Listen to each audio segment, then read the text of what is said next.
Welcome to another edition of Who's Better Baseball. I'm your host, Ryan Finkelstein, managing editor at justbaseball.com. I have Patrick Lyons, my co-host, with me today. We have a ton to discuss on this show. I'm really excited about some of our topics. NL MVP, some World Series favorites. Going to be a fun show. How are things going for you, Patrick? Pretty good. We started summer early in Colorado, 90 degrees. We usually get snow like the final week of May, and that's just not happening whatsoever. We're starting summer early. It's all right. There's no humidity, so not to brag.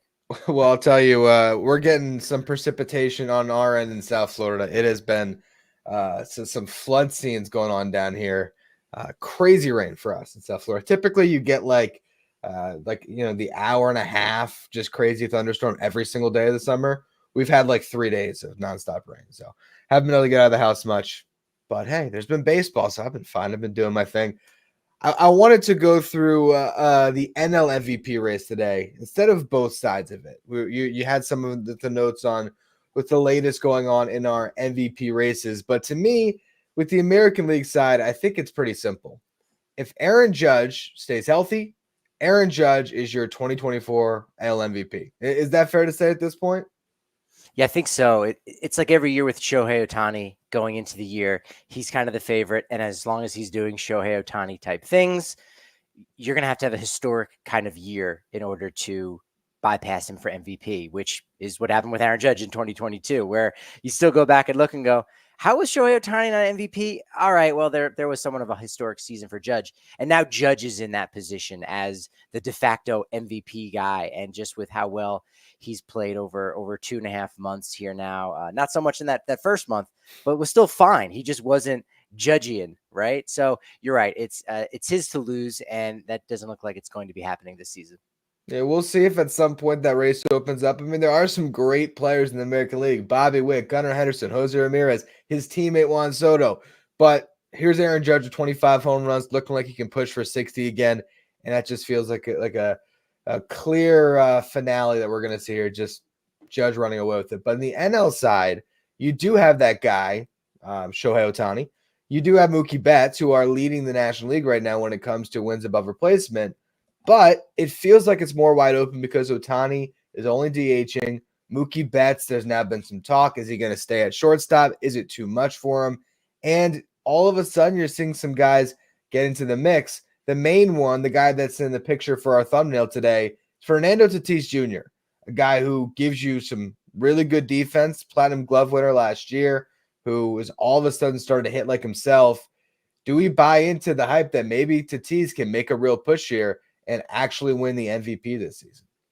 Well, there's certainly more of a conversation in the National League with Fernando Tatis Jr. than I think, as you pointed out, anyone in Aaron Judge. And with the Padres playing a little bit better now and maybe breaking away just a tiny bit from that middle of the pack in the NL West of the Giants, the Diamondbacks, Tatis Jr. seems to be that guy that's leading that club now. Still incredibly young, but has taken over those reins as a leader from Manny Machado, who's a guy who goes out and posts all the time, but is he truly a leader? That still kind of remains to be seen. And I think Tatis Jr. has become that guy very much in that clubhouse, and he's been playing that much better over the last month. I think even since May 1st, he's been tops, or actually since June 1st.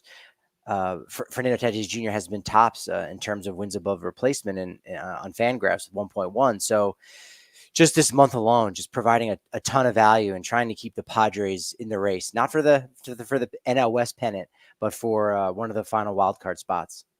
Yeah, you have at that same period of time, you had Tatis and Marte, who were both right atop the leaderboard there. And Ketel Marte is another guy that's leading a team in a tough race. And I think right now we feel a lot better about the Padres' chances to make the playoffs. But the Diamondbacks, they went to the World Series last year. Corbin Carroll maybe starting to turn a corner a little bit.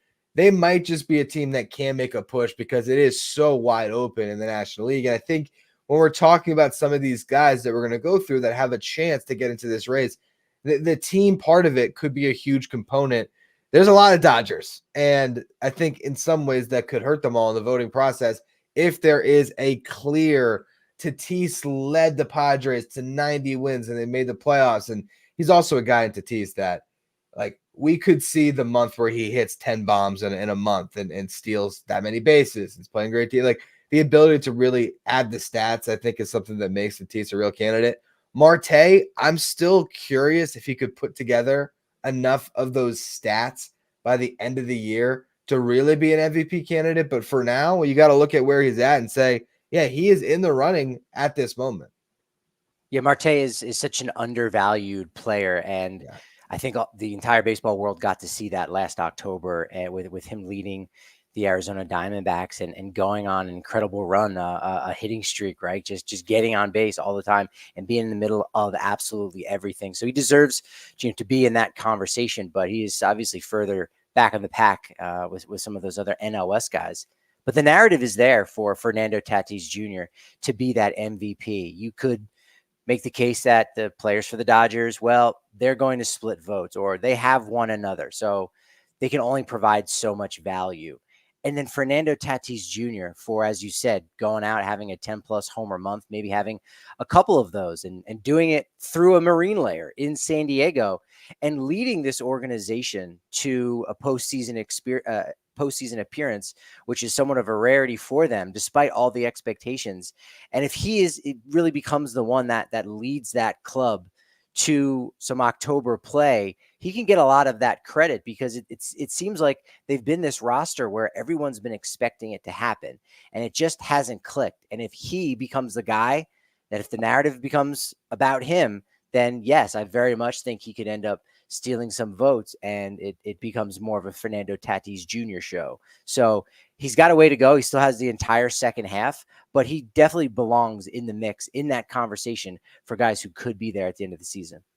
He does for sure. There's certain guys that we look at that had the ability to play like the best player in baseball. And this is no shot at Ketel Marte, but even though some of the stats can be there, the WAR total could kind of jump out. I don't view him as one of those guys. And so Tatis, we always know it's been in there. I think the interesting part about his case is going to be, can he get voters on his side? Like, is he far enough from the steroid thing to now be like, all right, well, he's been playing clearly without it. He's testing fine, and he had a great season last year. But it was the glove that really stood out. His bat was good, but he wasn't pre-suspension Tatis last year, and he didn't start this year as pre-suspension Tatis. Now it seems like he might be that guy again, which is awesome to see because baseball is better when you have this guy going. And another guy that's similar to that I think has the ability to go on an incredible tear in the second half and win an MVP is a guy that's done it multiple times, and that's Bryce Harper for me. I mean, a lot of times you talk about the best player on the best team. If the Phillies win 110 plus games here, which is still a possibility, and Bryce Harper finishes the year with 40 bombs and really puts up some crazy numbers offensively, not to mention turning himself into a potential Gold Glove first baseman. I don't know if he's going to win that, but he's the type of guy that I could see getting a lot of votes in that award as well, just because he's Bryce Harper and because there's been great improvements in his first full season there. I think Harper's a guy we have to mention in this NL MVP race. There are just certain Hall of Fame elite type players that when they are having a career type season, and there are other factors surrounding that player's year, that they become the front runner. And I think Harper, you're right. I think you can probably make the case a little easier for Harper winning the NL MVP this year than Tatis Jr. because I think it really will take the Padres winning the NL West in order for someone like Tatis to win it, right? Unless he happens to have just an otherworldly season. Harper can be just as good as that, maybe even a tick below, but get all of that credit for the Phillies being able to snap the Atlanta streak. And he is that guy at the center of that organization. Whereas Atlanta, even if they make the postseason, that's going to be a team effort with their best pitcher and Strider out, with their best hitter in Ronald Acuna Jr. out.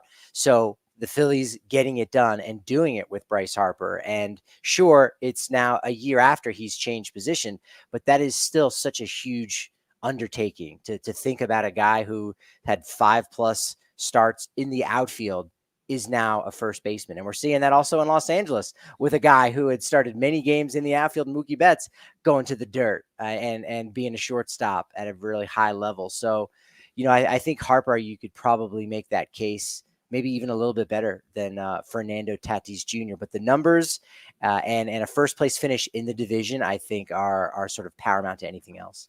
Yeah, I mean Harper, we've seen him do it before. This guy's already won 2 MVPs, and I don't think anyone would be surprised if he finished his career as a 4-time MVP. So like I could say, all right, at some point in the next decade that he's got left, he might win 2 more. This could be one of those years that he does it. You mentioned the Braves in there, and I just thought it was interesting to bring this guy up because I wrote an article that I think we talked about already, but just about how this Braves team, at what point do we stop giving them the benefit of the doubt was the point of the article. And I talked about all these guys that are struggling.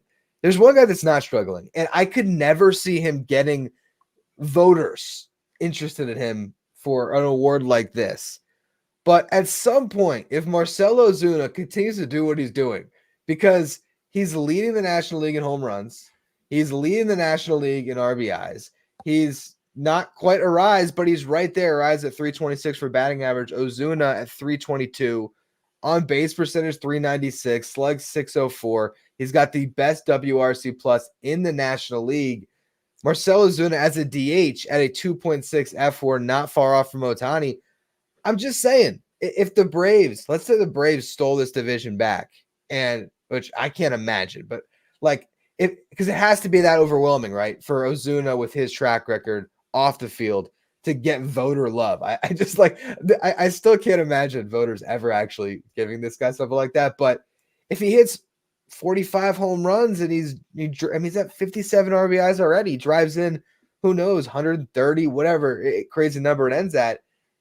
Do we have to at least mention Ozuna? I guess I just did, but it is worth, I think, noting.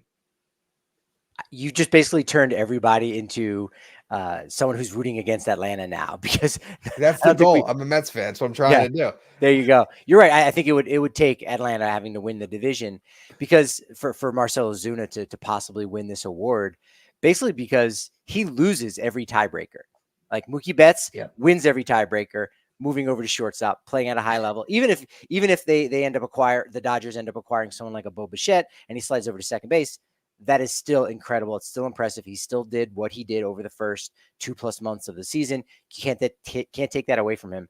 Ohtani also loses some tiebreakers because he's a DH only, which is a rarity. And I think Marcell Ozuna is another player that is going to be losing a lot of tiebreakers. So it would require Atlanta winning this division in the NL East. But even still, if he's continuing to play as consistently as he's been, that the narrative can very easily be spun into, well, all of a sudden, Ozzie Albies has now stepped up as the leadoff hitter, and he's had 6 leadoff home runs this season, and his power numbers are now back up to the 30 homer level that we saw from a few years ago. All those things, and you could say, oh yeah, he's the reason why they've gotten there, and so that will steal some of the shine. So there's such a slim chance, and I'm glad that we don't really live in that world, because there's no way that's going to happen. But you know what? If the numbers are there, he'll still get some MVP love, right? But it'll be, all right, lose a tiebreaker, and he could have some of those numbers of, hey, how many guys with 40 homers and 140 RBI finished outside the top 5? Might be a rarity, and Marcell Ozuna might be at the top of that list. It's so hard to put guys like this in the specific bucket and try to still just ignore what we know and focus on performance. But if we do focus on performance, the guy is worth mentioning. He's been ridiculous. And I just want to throw a couple more names out there, and then I have another question to kind of close off this topic. But Willy Adames, you talked about underrated with Ketel Marte. Willy Adames, I've been doing a lot of sort of looking ahead at the free agent class coming up. And it's all right, it's Juan Soto, it's Pete Alonso, and then there's not a lot else. And you almost forget about Willy Adames. He's an underrated free agent. He's having a great start to his season. He's been a huge catalyst. I think he's now leading the Brewers in F4 ahead of William Contreras. But Adames really doing well. And it's an interesting conversation, because before the season, we would have said, oh, they're going to trade Adames at the deadline. They might do the Josh Hader thing again. He's going to be a free agent. They'll slide Joey Ortiz to shortstop, and they'll just remove him. I think they've learned their lesson on how that can crater your season when you remove a leader from your clubhouse, particularly Adames, who feels like even more of a leader as an everyday guy than a Hader was. So I think Adames has hit himself on the Brewers for the rest of the season at least, but he's just worth mentioning. I don't think he's going to win it, but he is having a really good start to his season. It initially, my thought was that Marte would lead someone like Adames, because I feel like Marte's been more recently in the conversation as being that leader based off of everything we saw last postseason. But what's interesting is that in 2021, the first year that Adames got traded over to Milwaukee, didn't even spend a full year in the National League. He still got some MVP votes. So, there are voters obviously out there that recognize how good his value is. And it's interesting because I think it was this offseason, it was said by some prominent baseball writers that there very much is like this groupthink that happens for a lot of these end of the year award voting, and there's more unanimous winners of awards, and people kind of vote in the same way, whether or not it's just looking at wins above replacement. It's just there again, it becomes a conversation around certain players and certain situations, and everyone is just on the same page, and maybe people aren't thinking as independently as before. So it does take, I think, a little outside the box thinking like you're doing here now, of like, well, you know what, this guy deserves some credit, right? He's not getting talked about. We love talking about underrated players. We love talking about guys that maybe don't get enough credit, that are putting up big numbers, right? We were early into the conversation all about Kyle Tucker. So it makes sense that this tape is going to age well, right? You talking about Willy Adames. I think it was last week you were talking about something in regards to Atlanta maybe making the postseason that could end up aging really well, because things don't just always line up the way we think they are. Like, we did just get done saying Judge is probably a lock for MVP, but we know it's not totally done. We're going through the exercise each and every week of, but has somebody else injected themselves into the conversation? If not, then we don't talk about it. But if they have, and they deserve that credit, they deserve to get that credit. So Willy Adames, I think, is a great call for the Brewers right now. That's why we play all the games, right? Because Aaron Judge, he slumped at the beginning of the season. He can do that again. And we might be saying, oh, wow, Gunnar Henderson is now all of a sudden leading the American League in home runs. I don't expect that to happen as I'm recording this today in the middle of June, but in the middle of July, it might be a completely different story. And I was sort of looking at, all right, if the voting happened today, like who would be top 10 MVP finishers? We talked about a lot of them. Jurickson Profar is just funny to mention because he's at a 2.7 F4. Like, in what world would we have expected Jurickson Profar to be rubbing shoulders with Bryce Harper and be better than Freddie Freeman at this point of the season? But he has been when it comes to WAR. Contreras, along with Adames for the Brewers, worth mentioning. Ellie De La Cruz, a guy that can really rack up WAR quickly. And then you have all the Dodgers. And that's what I want to kind of close this topic with. What would you pick here? Would you take the Dodgers or the field to win the NL MVP? So you got Ohtani, you got Betts, you got Will Smith, who is actually quietly having an unbelievable season. He's fourth in F4. He's hitting 294. He's got 10 home runs. He's fourth. He's behind only Marte, Betts, and Ohtani in WAR. And then you got Freddie Freeman, who's still putting up great numbers. So those four guys, or the field where you get Harper, you get Marte, you get Tatis, you get Adames, all these other guys. The more I say, I think the answer still feels obvious, doesn't it? Yeah, it's got to be the Dodgers. And you also get a mystery player. Now, yeah, as I mentioned before, Bo Bichette comes over, makes an impact. Will it be enough to an MVP? No. But what if your boy, Willy Adames, gets traded to the Dodgers? Well, he already was an MVP kind of candidate for the Brewers, so he's not going to lose out on any points. And if he provides this extra boost, now all of a sudden you got Willy Adames in that mix. So good luck with the field. Yes, I'll take the Dodgers when it comes to NL MVP this season. Well, you know what's going to happen? I'll tell you what. The New York Mets are going to storm into the wild card race, and Francisco Lindor, who's currently, where we got him at, 13th in F4, is going to win now. I think the Dodgers are kind of obvious. I would say that, if I, in my head, made it, I have to pick from this candidates, and I wanted to sort of stray outside of it. Like, I might pick Bryce Harper to win the MVP. I could see that happening. But when you really boil it down to the question, the way I posed it, where you get Ohtani and Betts and Freeman and Smith, and maybe they trade for someone like Adames. Yeah, it's the Dodgers. And we're going to have another question similar to that at the end of the show today, where we're going to compare the top of Major League Baseball when it comes to the World Series and the field, who you take. And I think that one, the field is a little bit more compelling because you got a lot more candidates, and the playoffs, anything can happen. We have to tweak it to someone who actually plays the field for the Dodgers. And now all of a There you sudden, go. it's gonna take There you Ohtani go. out of the conversation for that one. That would open it up. That would open it up. I'd still probably take the Dodgers though, because I think Betts. I think Betts is going through a little bit of a lull, but I expect him to. Maybe they move him to second base at some point, and Gavin Lux isn't hitting that well.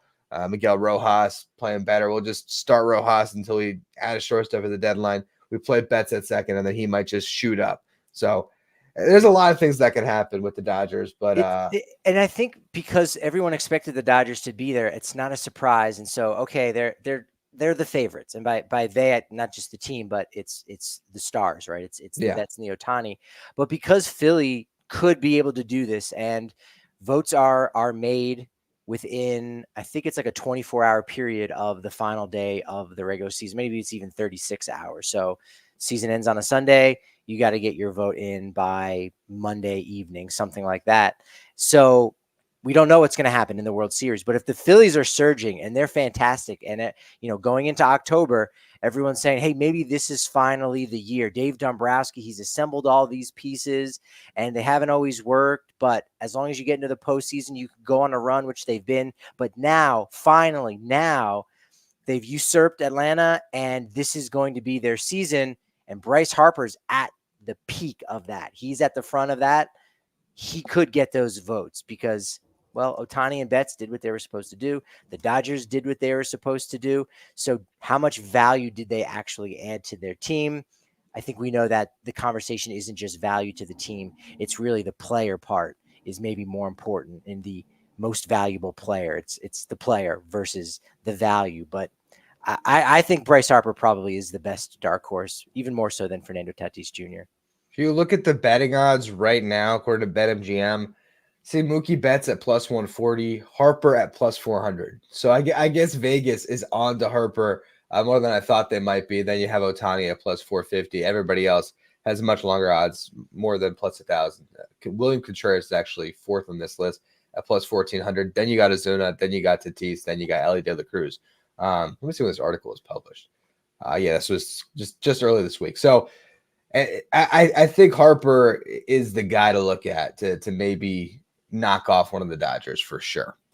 I want to move to a conversation we're going to have here on Astros versus Rangers, because two teams that it feels like they're living in a parallel universe, because first of all, last two champions in Major League Baseball have not had the season we expected. We thought these teams would be, contending at the top of the American League potentially with the Yankees and the Orioles. And instead, the Mariners are at the moment looking like the overwhelming favorite to win that division, although I don't think anyone's counting these teams out yet. So you got the Astros, who are playing better baseball as of late, the Rangers not so much.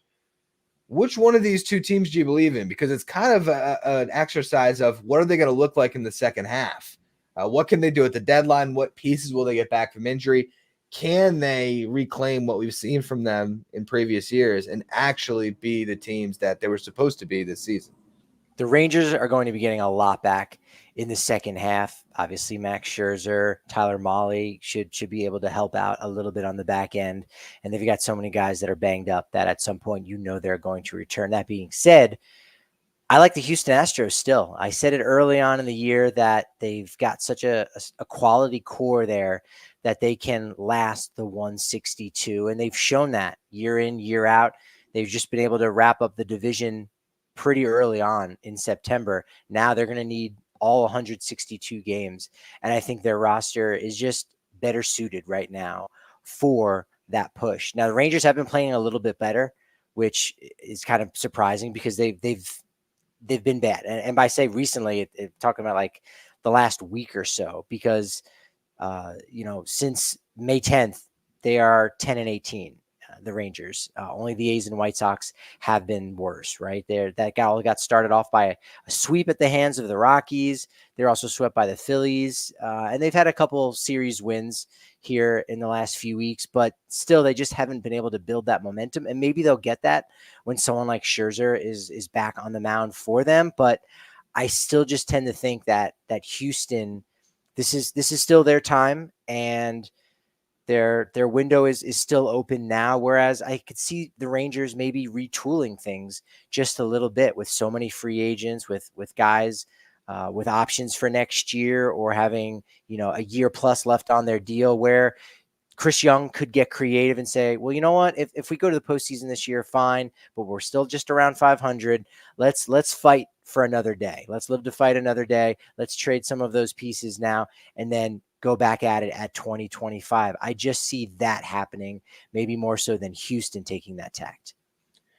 Yeah, I actually think both of these teams are going to hold pat. I think the difference is I think the Astros might buy a little bit more than the Rangers. I think the Rangers, I don't know what pieces exactly they had itself. They could sell a reliever, if they could, capitalize on like a John Gray. Like, yeah, theoretically, they could say, you know what, let's trade John Gray at peak value. We have long-term DeGrom coming back, and we have some pitching prospects we like, and I could see that reshuffling, but I think as the defending champions, with still Simeon and Seager all of a sudden having really good years together once again, I think they're just going to say, you know what, we're just going to trust that our guys are going to get healthy and we're going to go for a run.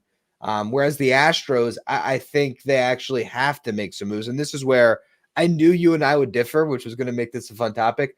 I'm more buying into the Rangers because I don't know about the pitching in Houston, where I'm very concerned, and I've been pretty consistent on this with this show.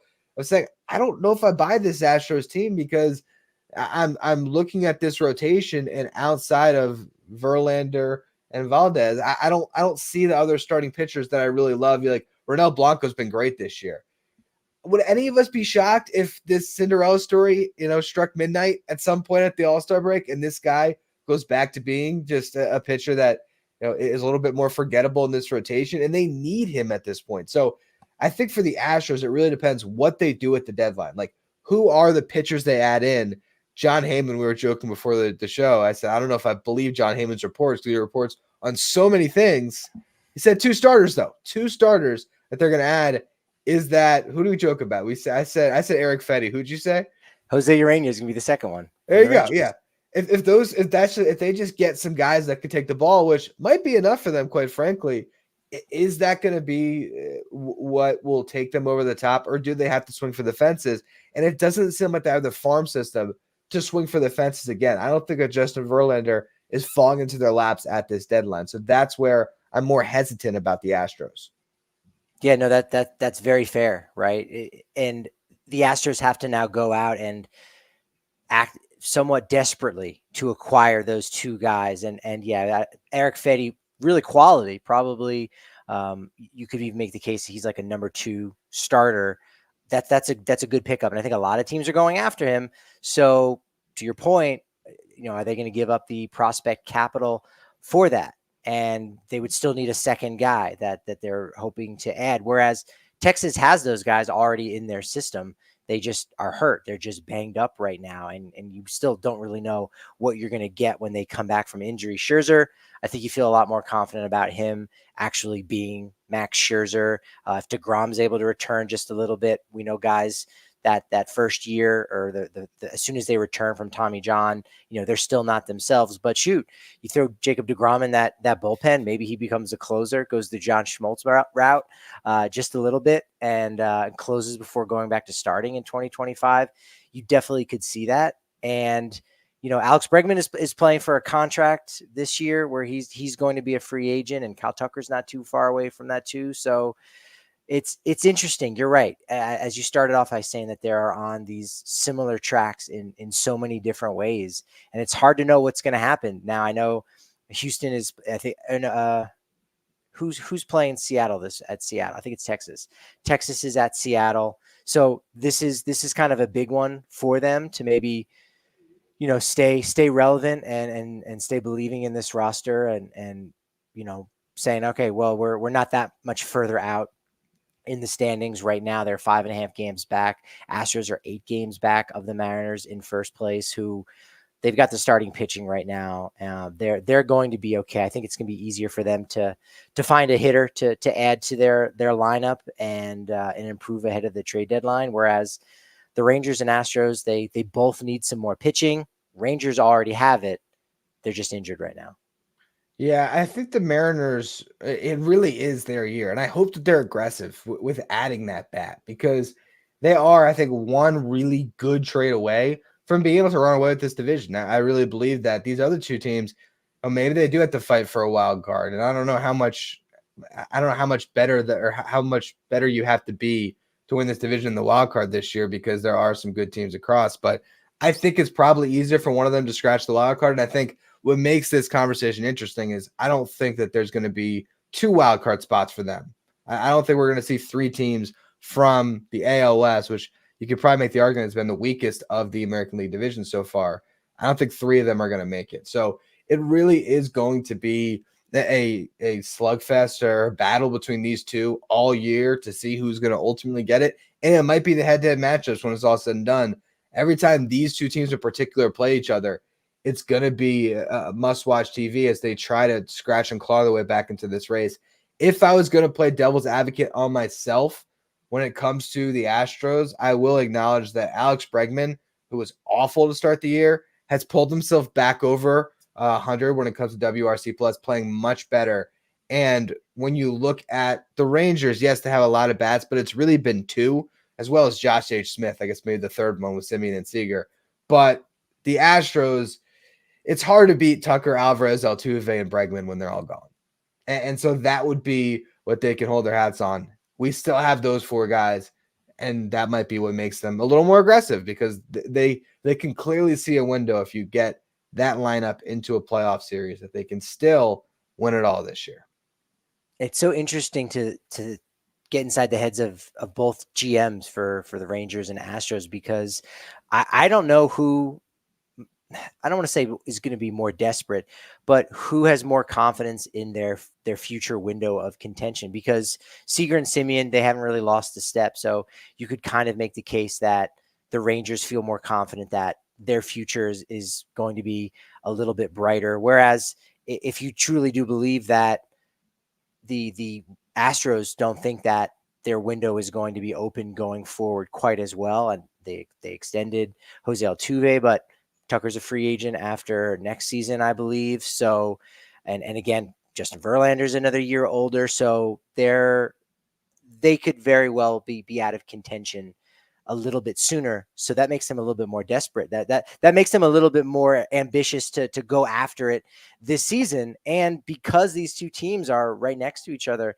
in the standings for both the AL West and the wild cards, you could see some moves that are made in order to block a player going to the other team. So if you are aggressive in that way, if you're both looking at the same player, could the Astros end up being more aggressive because they believe, this could be one of our last true bites at the apple. So we need to go after this. And when we get this player, the Rangers do not. That's sort of another part of the math of why I think, the Rangers might end up coming out ahead. But by no means do I think either one of these teams is going to be that much far ahead of the other, at least by the trade deadline. Because if one of them does decide to totally sell off, then the final 2 months could really separate them in the standings big time.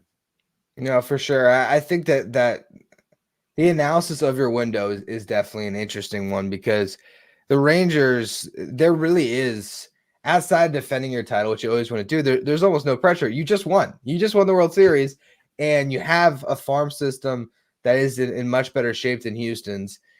You have a core that seems to be more on the front end of control than Houston's, where guys are getting closer and closer to free agency. So, yeah, I think the Astros publicly would never, question their own window. We're the Houston Astros. We've been the dynasty in this division and in this league for the better part of the last decade. They have been the team, the franchise. But there is a sort of reality to baseball's timeline, and it is hard to stay on top for that long. And it does feel a lot more like they are on the back nine of whatever their contention window is. So this might still be the year where they can, almost like the Golden State Warriors winning a title a couple years ago in the NBA, where it's like, not yet, we're still good. Like they might be at that point where they get in and their playoff experience can win out for them. But it feels like they got to make that push sooner than later. And actually, both of these teams will factor into our final conversation of the day. So let's move to our closing topics. I think we could spend a lot of time on this. Will one of the best 4 teams in Major League Baseball win the World Series? We're going to write about this in Just Baseball as well. There's 4 teams now. I think we have seen a separation of tiers, right? There is the top tier and there's everyone else. And that top tier is 2 teams in each league. It's Orioles and Yankees in the American League, Dodgers and Phillies in the National League. So let's just start with those 4 teams. Do you agree that they have really sort of risen above everybody else? And if you had to pick a World Series winner right now, it feels like it should be one of them.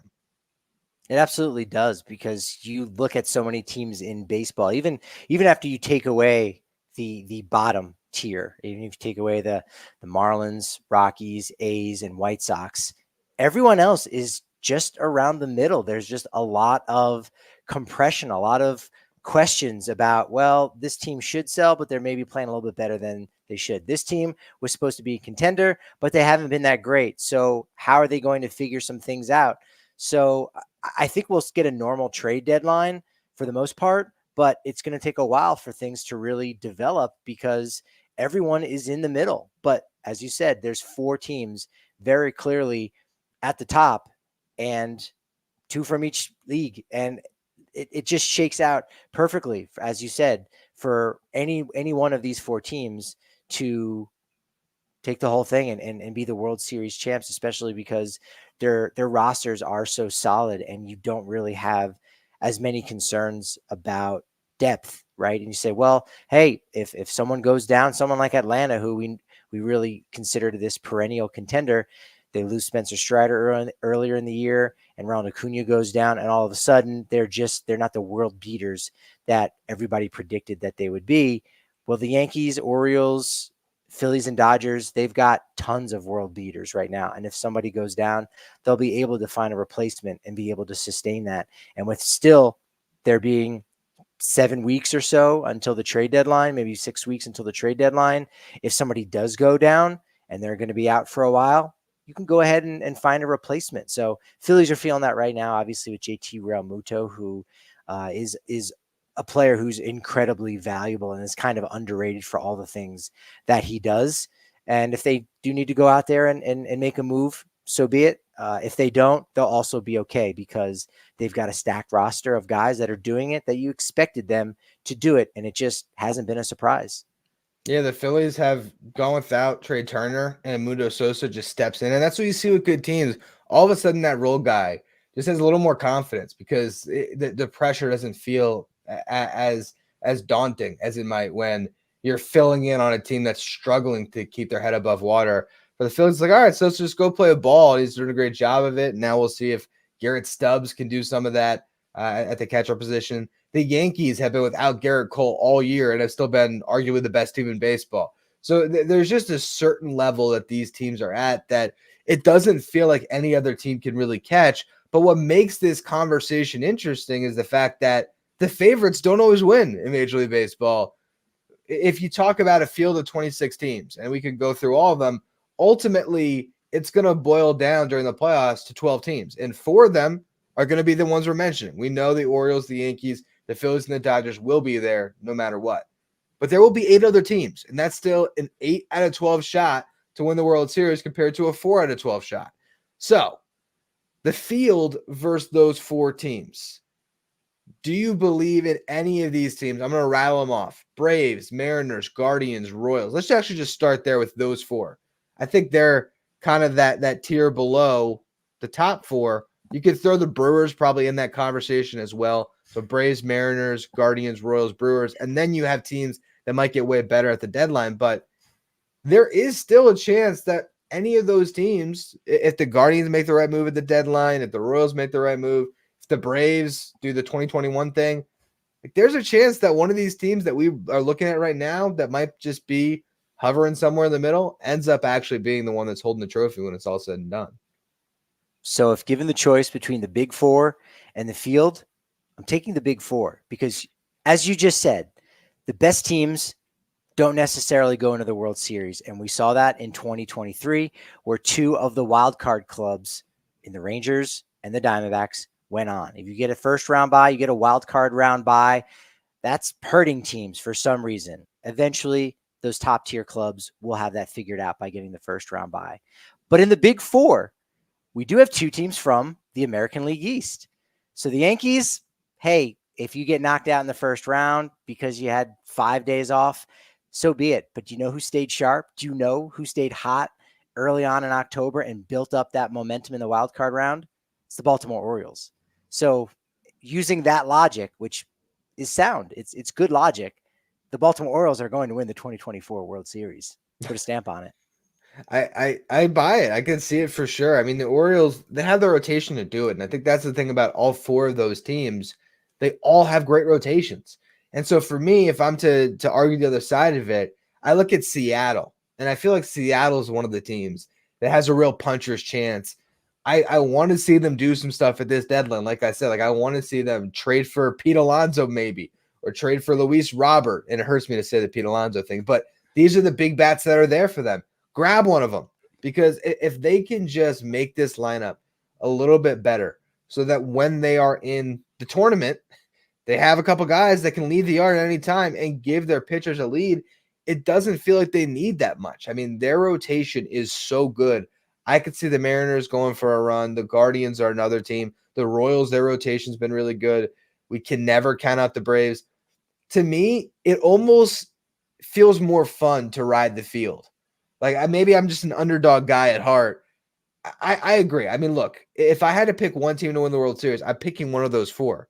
But if you're giving me the opportunity to take 26 teams versus 4 teams, and then I'll get an 8 out of 12 shot in the playoffs, I like the odds of saying the field's going to win it because there's just more teams that can get hot. And I think the Diamondbacks and the Rangers and even the Phillies from the year before showed us any team can get hot in October and make a push. What I'm hearing Ryan Finkelstein say is the Colorado Rockies may be a force to reckon with in October. That's what I just heard you said. You said 26 teams as the field. No. You didn't say 22 teams. You said 26. Okay, 22. I'm sorry. 22. We'll edit that part out. We'll edit that out. We could probably narrow it to like 16. I'm not sure if I'm buying into the Nationals or the Pirates or the Mets. But I do look at the collection of, because we were just talking Braves Rangers. I mean, excuse me, Braves Rangers. Rangers Astros. We were not talking Braves Rangers. We were talking Astros Rangers. Either of those teams, if they get in the mix and they're a lot different in the second half, I mean, hell, if everything goes exactly how the Rangers want and they're throwing out their Evaldi, Scherzer, DeGrom, Gray, Molly, they have just this ridiculously deep well of pitching. I mean, they could defend their crown. And then the Astros are the Astros. So the fact that you add those two teams in as potential wild cards, quite literally, it makes me feel better about saying the field might actually take this thing. There's so many facets that go into having a successful team and a successful roster, because you got to have those top tier players as your 10 best players, right? Then in general, you got the 26-man roster, but at some point you need the full 40-man roster with guys going on the IL. And then even beyond that, I mean, think back to when Atlanta had to start like Dylan Dodd, and you see how critical Brandon Pfaadt was for Arizona when at the All-Star break, he's back home in Kentucky hanging out, and the pitching coach is getting in his ear saying, we need you in the second half. You are going to be critical to the success of the Arizona Diamondbacks. And he absolutely was. And I think teams that are successful build up that kind of depth. And on the flip side, again, the Colorado Rockies last year, when they lost 103 games, they had no depth whatsoever. And so when their guys went down and got hurt in one of those, unfortunately, worst case scenarios, there was no depth behind them whatsoever. And they were just hemorrhaging losses here and there. And that's kind of happening a little bit this season too, with a lack of depth. But those top tier clubs have those players, as you said, that can step up, like an Edmundo Sousa, Sosa for Trey Turner. And now Garrett Stubbs is going to have to do that just a little bit with JT Realmuto being out. So those guys and that system, they really help breed success because they've got so much depth and because the top 10 players in their lineup, in the rotation, in the bullpen, starting in the field, are so elite that they're going to carry everything else, that they're going to go ahead and lift the entire roster to some relevant games late in the season. The best teams are the best for a reason.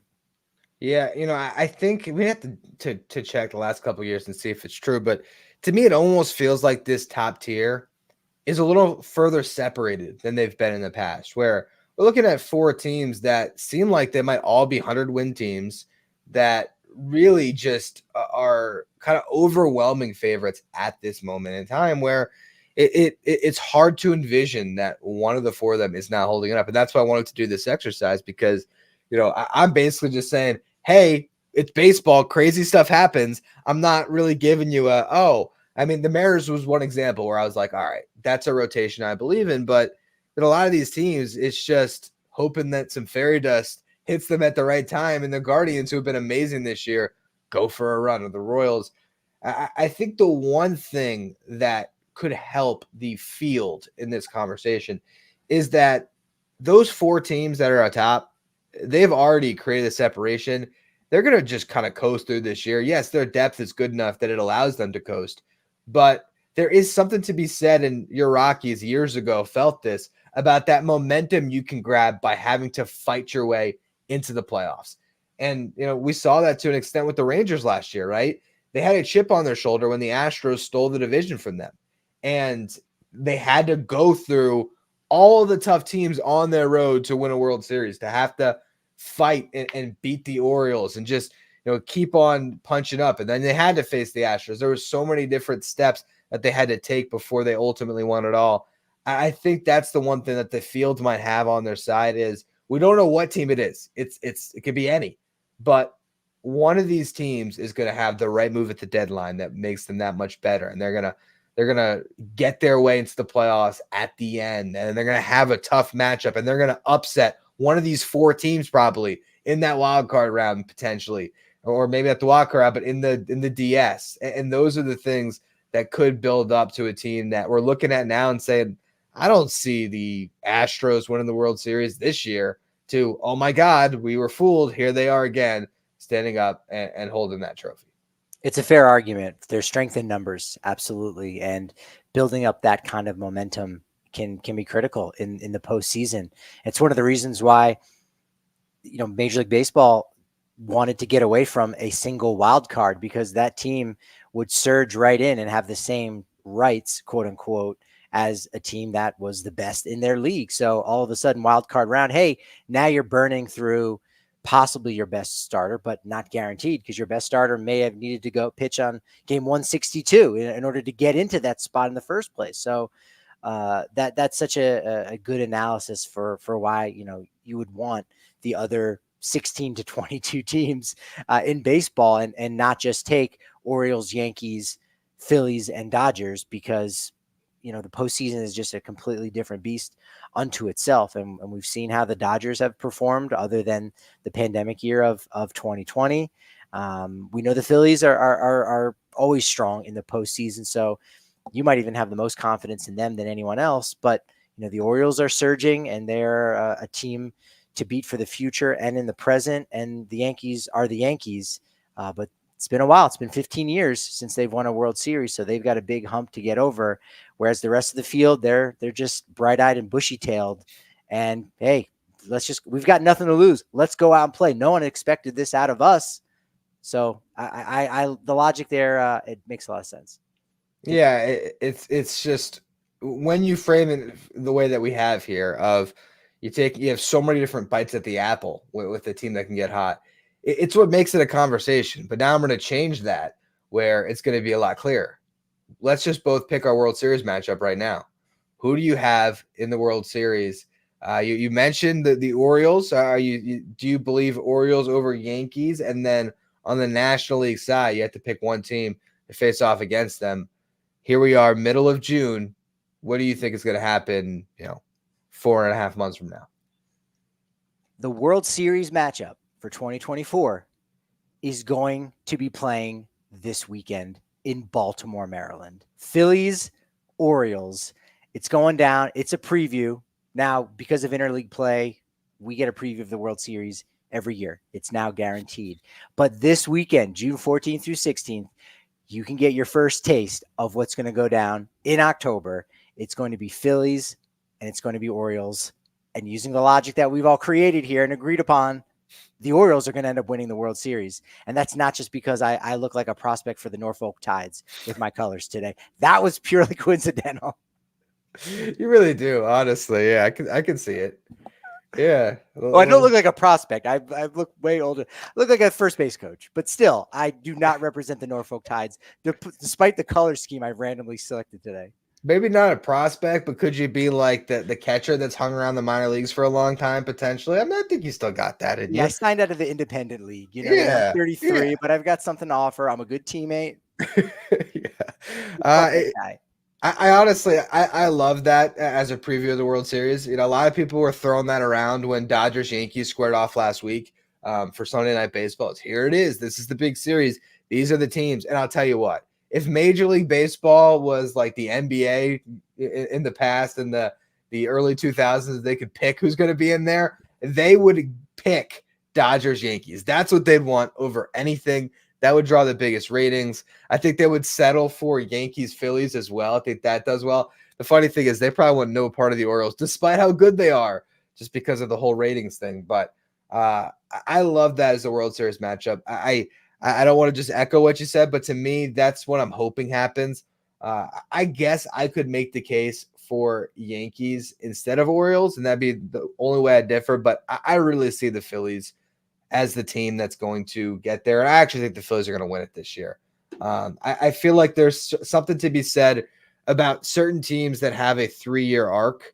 And this is just me trying to jinx it so that they never win it. I know. This guy with the Mets pennant behind him. He's got the Mets hat on. The Phillies are legit. I hope that they – did you even say you hope they do it this year?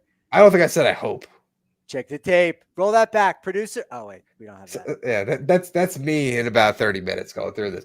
No, I certainly don't hope that it happens. But I really look at the Phillies and I just – the fact that they have been so close and they've been right there, some of the potential Hall of Fame talents on their roster that can rise to the occasion. Bryce Harper, who still does not have a World Series.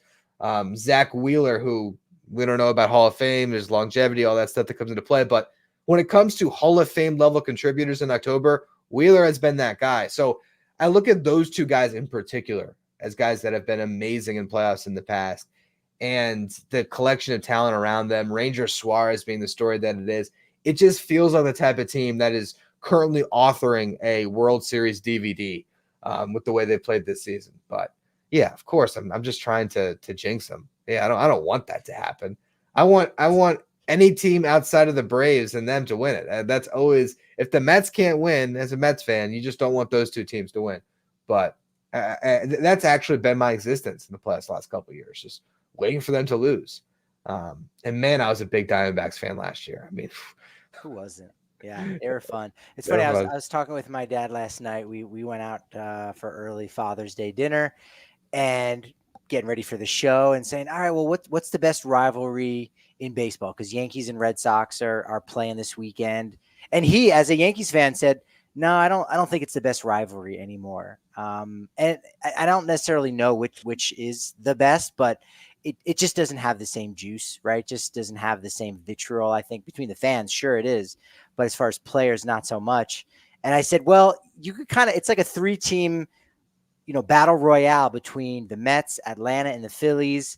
Before I said, well, actually take the Mets out of that conversation right now because they just don't have that juice anymore. And so I think Atlanta and Philly might be the top. That kind of goes head to head with Dodgers and Padres. I think we might have talked. That might have been one of the first podcasts we did. We did about best rivalries, right? Everyone could go back. You find that on our YouTube, and you can hear us duke out all the different rivalries. And in that conversation, I said for some reason, even though it should be Braves Phillies, those two fan bases seem to maybe it's just because they love being able to punch down at the Mets the way they played There's definitely a lot of heat to all of those rivalries at the top of the NL East, or I should say the most notable teams in the NL East. I guess I can't call the Mets part of the top of the NL East. But hey, JD Martinez hit his first walk-off home run of his career, which was the craziest thing ever, that dude has never had a walk-off homer. And the Mets are playing some good ball. So I'll be watching that this weekend.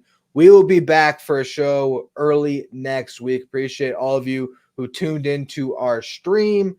Make sure you check out the Who's Better YouTube channel. Go all the way back. We talked about the best rivalries in baseball at the beginning of this season. That conversation really hasn't changed much. So you can check that out or anything else we talked about on today's show. Check out our podcast feed, Apple, Spotify, wherever you get your shows. You can find us on Twitter as well, or X, Who's Better BB. And like I said, we'll be back with another show early next week.